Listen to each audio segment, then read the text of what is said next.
Welcome to another episode of Behind the Title. I am one of your co-hosts, Bobbie Grenier, and I'm here with Jessica Bedell, Mongue, your other co-host. Thank you for tuning in again today, guys. We're so happy to have you listening. We have come up with a topic today that Jess and I were just talking. We're super excited about because we are so fortunate to work with so many amazing people. So what are we going to talk about today, Jess? So today, Bobbie and I kind of wanted to discuss our thoughts on what makes an agent a dream to work with. We promised to keep it real, right, Jess? Yes. We have our dream agents, and they're few and far between, but we've also had our nightmare agents. So from our perspective, we are going to thank you all because we know that the reason we know what a dream agent is because you're out there. We've worked with you. We've seen it. We know that it exists. So we are encouraging everybody to maybe think about this and get themselves into dream agent category. And guess what, guys? If you don't know how to, we can help you do that. And hopefully by listening to some of the topics that Bobbie and I are going to discuss today, it will kind of get you thinking about maybe some of the processes or communication pieces that you can implement into your own real estate practice to help you level up your business. So, Bobbie, for me, and I think for most of us in this industry, we always talk about how communication is king, right? It's like the number one, always at the top of my list. Even if you're a new agent and you have no clue what you're doing, if you're communicating with people and being honest, you're probably going to do a pretty good job because that is, the most important piece to all of this is to make sure that everybody knows what the heck is going on. So in your opinion, what do you think that clear and consistent communication from an agent looks like? That is a great question. I think it starts right in the beginning with that purchase and sale agreement. Make sure it is completely filled out. And you may be thinking, I know how to fill out a purchase and sale agreement. Bobbie, Jess, we don't need you to tell us this. You would be surprised. Even little things like I rarely see the buyer and seller's address on a contract. That may be the only opportunity we have up front to get that information. So we want to be able to get questionnaires out. We need that seller's address. We may be able to get the buyer's information from a lender if it's not a cash transaction. So starting off, giving complete information, I guess, would be my first tip, and not thinking, oh, that doesn't matter, because it really does. And if you don't do that, do a cover sheet. One of my agents that sadly passed on a few years ago used to do, and I loved it, name of the players sheet. And it literally said that at the top, name of the players. And I have to throw a shout out to Phil Grenier, who was a great friend of our company, but he always did the name of the players, and it was so complete. Buyers, sellers. If you had a seller that was elderly and you needed to talk to their son, that information, anything you would need to know was on this one cover sheet, name of the players. So I think that some form of that sheet to give all of the information that the title company will need would be amazing. And other agents do have that sort of idea, but consider doing something like the name of the players for the transaction so that we can communicate with all of your clients. It's not just the communication between real estate agent and title. It's that we need to be able to communicate with everybody, and we rely on agents heavily to get that information. Absolutely. And I'd just like to add, especially, if there is a personal representative of an estate, and if the estate has an attorney, it would make our lives 1,000 times better if we have that information right up front in one of those beautiful little cover sheets, because there's communication that needs to be happening between us and the estate's attorney and the PR throughout the process. So again, having all of that information up front makes everybody's lives so much easier. We know what to expect, and it's less time for us to be reaching out to multiple parties to try and track this stuff down, which again gets us to the closing table that much quicker. I think the other point to make too is that you have your initial information, your initial contract, how you think things are going to go, but things change as the transaction moves along. So maybe the appraisal came in less. There maybe were some issues with the building inspection, so the purchase price needed to be adjusted. So many times I will hear, well, there was an addendum. That's great news. We were not sent the addendum. And that really can cause problems. And there are even times that the lender might not get the addendum. So that continued communication throughout the process is so important to keep us all in the loop, up to date, because it's a small thing. Maybe it seems like you don't need to send the title company the addendum. We need to know as the process goes on, were there any changes that is going to affect title? And even if you don't think it's going to affect title, just send it. We'll pull it in the file. We'll assess whether it's something that we need to implement into the title piece or the closing piece, or if it's just great information to have, and we'll keep it in the file. Absolutely. There's been plenty of transactions that I've been privy to that I've heard the agent be like, "Oh, I'm so sorry. I didn't think that you guys would need that." So again, even if you're not sure if we need it or not, best policy is always to just make sure that we get a copy of it. Let us decide whether that this is pertinent information that could potentially affect or change the transaction, or if it's just another document that we're keeping on file and we're in the loop on, guys. And we're going to keep on this communication and information path that we're going. So many times we'll get a contract, a purchase and sale agreement, and there is on page 1 a place that tells us what property is conveying. So it will give us an address, a book, and page. And then there's also a place for the real estate agent to indicate, is all of that parcel conveying, or maybe they're only selling a portion of it. If it's a portion of it, what portion? So many times we don't have a new legal description. We don't have any surveyor's work. That's not provided in the beginning. And so we have to play a little game that I like to call, what are they selling? We have to start asking questions. And so many times you'll ask a real estate agent and they'll say, oh yeah, here's the new legal description. Thank you. That's awesome. But again, everything we have up front just makes things so much more seamless when it comes to getting that title work done.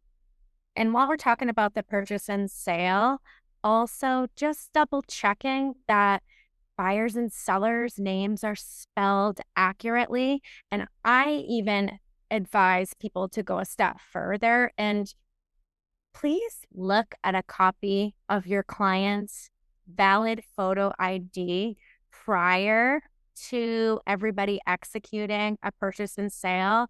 It's very easy to miss like one letter of somebody's name. We're all human. We look at computers and screens all day long. So if you have a copy of somebody's photo identification, one, we know that that person is who that they say that they are. So that mitigates, the fraud risk, which we do know that there is seller or buyer impersonations that do happen. And then the second, again, is to make sure that the information is correct on the purchase and sale, because what we then do is take what's written on the contract and put it into our system. So if it's written incorrectly in the purchase and sale, it gets put into our system incorrectly. It may not get flagged until later on in the process that, oops, there's a misspelling here. So again, that helps us make sure that everything is clean and accurate. So there's not a potential oversight by the time we get to the closing table and I look at docs and ask somebody to verify that their name is spelled correctly, and then we're missing something. Or actually giving their name. I mean, I don't know if it's a main thing, but I've gotten contracts where it's like Bob Smith, and it's like, well, is Bob his name? Is it Robert? Is it what is this guy's name? They'll put however they've known them. Maybe it's somebody they're doing a deal for. So I always think it's funny because I'm like, okay, and you know what? Sometimes I'm surprised. Bob really is the name, but try to use their legal names if at all possible when you're filling out those documents. Bob Smith. I love Bob that. Smith. We are a little bit You're choosing your words carefully, aren't you, I'm Jess? trying, yeah, I'm trying to exactly how I want to say this. Just cut it off. Maine people are very down home Yes. and characters. I always describe Maine people like true Mainers as characters. So yeah, I would agree with that. I would agree with that. So the other point I want to make when I think of a dream real estate agent, it is somebody that can keep the deal even toned. Now, we've talked about emotions in real estate transactions in other episodes. And if you have a real estate agent that gets very hyped up and they escalate the stress that the buyer or seller that they're already feeling, a real estate agent that can keep things on a more even keel and not escalate a situation is a dream to me, because that really is a disservice to your client and their experience. Agree. Remember, guys, we're a team at the end of the day on all sides of the transaction. We're trying to get this to close. So, being solution focused instead of maybe potentially, like Bobbie said, escalating, doing the blame game or the finger pointing, that's not helping the transaction or the relationships. It doesn't feel good at the end of the day. And, I just think that we need to approach things with a mindset of we're all in this together. We may be on different sides of the transaction and have different fiduciary, but at the end of the day, the goal is the same. So, it's very important to remember with the way that you're communicating and handling, the ins and outs of the transaction to keep it positive and solution focused. A dream agent is a team player. That's really the bottom line. And the team is the title, the agent, the lender, the buyer, the seller. We should look at that group, those players, as a team moving towards a common goal. And if one member of that team isn't willing to either pull their weight or help out a team member, then it can make the closing experience very difficult for your clients. And that's not in their best interest at all. I think another piece that sets some agents apart from others is those that set really realistic expectations with their clients ahead of time. And if you don't know maybe what those should be, let's sit down and have coffee, guys, because there's lots of tiny little steps that you can take and, some communication pieces between us, the title company, and if there's a lender that can help streamline and make you successful in that process. But one thing that I love that certain agents do when they're preparing to write a cash offer and they know that their buyer wants to work with us as the title company, they'll reach out and say, hey, Jess, X, Y, and Z client is looking to make an offer. It's going to be cash. We're hoping to close in 10 days or whatever it may be. Is that a realistic timeline for you guys, given where we are in the year, what your current workflow is, whatever it is? I love when people reach out. I know that cash can obviously give you a one-up over a financed offer in a lot of ways, guys, but we don't want to be too overzealous as well with putting like a 4-day turnaround time if somebody has not already given you permission to do so, because that's not setting anybody up for success at all. That's a great point, because I often have people ask me that as well. They want a quick close. Can you do this? There are no mortgages. It should be clean.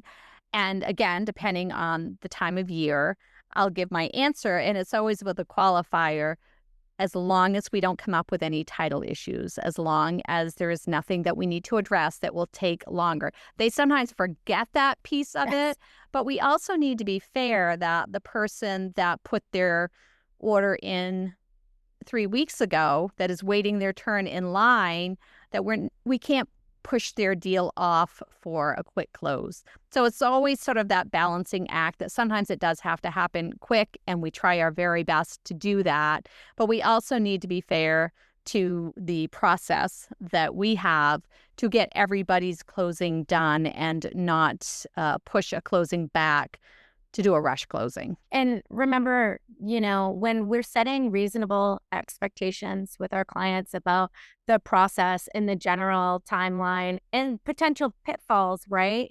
At the end of the day, your clients are going to trust the process more, and there's going to be less of a potential like blame game going on if there's a delay, right? Remember, the caveats are, well, as long as title is clear, we should be able to do this.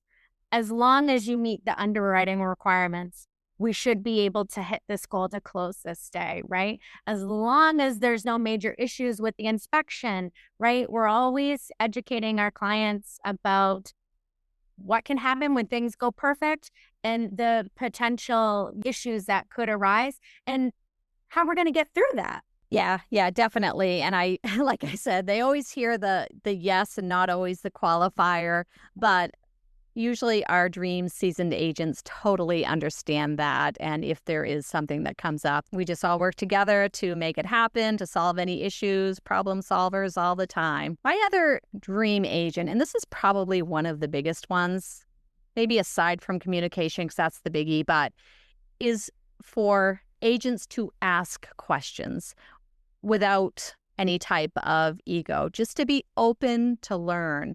We learn from them. I learn from agents every day, as I'm sure you do.